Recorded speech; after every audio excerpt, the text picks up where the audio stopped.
কোনো কথাই কর্ণপাত করে না।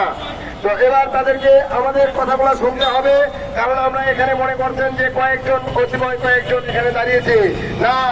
এই বাংলাদেশে যত চালক শ্রমিক আছে প্রত্যেকে আপনাদের প্রতি ক্ষুব্ধ হয়ে আছেন। আপনারা আমাদের কথা মেনে নিন। সারা বাংলাদেশে যত চালক শ্রমিক আছে সবাই আপনাদের প্রতি ক্ষুব্ধ। আপনারা কি করেন, যে টেক্সটাইল গুলো হাজার হাজার কোটি কোটি টাকা গ্যাসের বিল বাকি ফেলিয়েছে তাদেরকে অবৈধভাবে একটা করে কভার ভ্যান লরিতে 100-200 করে সিলিন্ডার বসায় তারা গ্যাস পাম্পে নিয়ে এসে গ্যাস নেয় এবং সামনে দিয়ে একটা রশি ঝুলাই দিয়া বলে গ্যাস বন্ধ। আমরা এই লরিতে কিভাবে গ্যাস দেয় এটা আমরা দেখতে চাই, কেননা এটা একটা পারমাণবিক বোমা।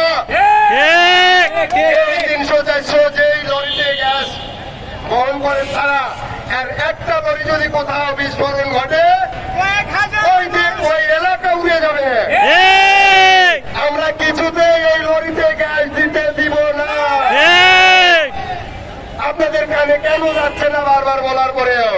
আপনারা কেন এই লরিতে গ্যাস দেওয়া বন্ধ করছেন না?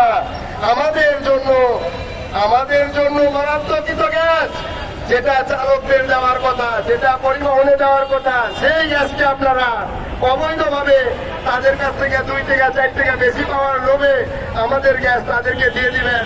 এটা কি মনের মূল্য? আমরা এটা হতে দিব না। সবাই ঐক্যবদ্ধ ভাবে আমরা যেভাবে আন্দোলনে অংশগ্রহণ করেছি, পরবর্তী যে আমাদের কর্মসূচি আছে সেই কর্মসূচিতে আমরা যেন সকলে ঐক্যবদ্ধ থেকে আমাদের যে প্রাণের দাবি 24 ঘন্টা গ্যাস পাম্প খোলা রাখতে হবে, এই দাবি আদায় না হওয়া পর্যন্ত আমরা ঘরে ফিরে যাব না। আমরা কি ঘরে ফিরে যাব না? আমাদের দাবি মানতে হবে। 24 ঘন্টা। ধন্যবাদ সংগ্রামী সাথী বন্ধুগণ।